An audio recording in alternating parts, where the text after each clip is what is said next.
Vamos agora então os capítulos 28, 29 e 30. O capítulo 28 continua os oráculos. Lembrando que eu falei no vídeo anterior, os oráculos eles têm o mesmo esquema. São palavras de acusação, censura e condenação. Aqui no capítulo 28, o oráculo é contra o rei Tiro, né, que nós falamos também anteriormente. Nesse capítulo 28, as palavras de Ezequiel são duras contra o rei Tiro. Diz assim: a palavra do Senhor foi-me dirigida nesses termos: o filho do homem, diz ao príncipe de Tiro, eis que o Senhor diz o Senhor Javé, teu coração elevou-se, tu disseste, sou um Deus assentado sobre um trono divino no coração do mar. Quando não passas de um homem e não é um Deus, tu te julgas em teu coração igual a Deus. O que acontece? Tiro não foi, ela não foi destruída, não foi invadida pelos babilônios, e o rei se orgulhava disso. E ao mesmo tempo o rei se achava um Deus.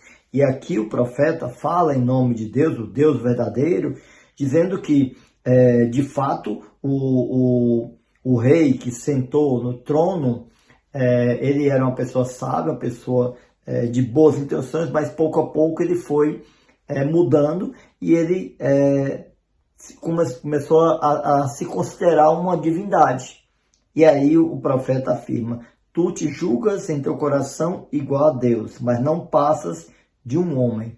Então, o capítulo 28, nós vimos esse oráculo contra o rei de Tiro. E também vai, mais adiante, nos últimos versículos, um momento fúnebre ao rei Tiro, né, em que Deus vai falar que ele provocou uma inimizade com Deus, ele quis tomar o lugar de Deus e começou a se encher de orgulho e achar que era mais forte do que Deus. Que vamos pensar, o reino de Judá foi destruída a cidade de Jerusalém, cidade sagrada, destruído o templo, e aí o rei de Tiro, que era conivente com a Babilônia, ele começou a se achar que era mais poderoso que Deus, porque o reino dele não foi destruído. Já o capítulo 29 e o 30, eu vou fazer uma explicação só junto dos dois, porque eles são oráculos contra o Egito, no 29, e o 30, o julgamento de Deus sobre o Egito. O que acontece aqui? O Egito era um vizinho de Israel, ainda hoje, claro, é um vizinho de Israel, e Israel achou que podia contar com eles para proteção também. E foi um pensamento ingênuo, porque o Egito, no momento que foi preciso, ele não ajudou, ele se serviu muito de Israel, mas nunca se comprometeu de defendê-lo. Ele conseguiu que Israel confiasse nessa vizinhança e ao mesmo tempo que ajudou que Israel desconfiasse da proteção de Deus. Então aqui o profeta, lembrando que o Egito sempre foi um lugar de muita profecia, o profeta Isaías utilizou muito o Egito para isso, e diz assim, no capítulo 29,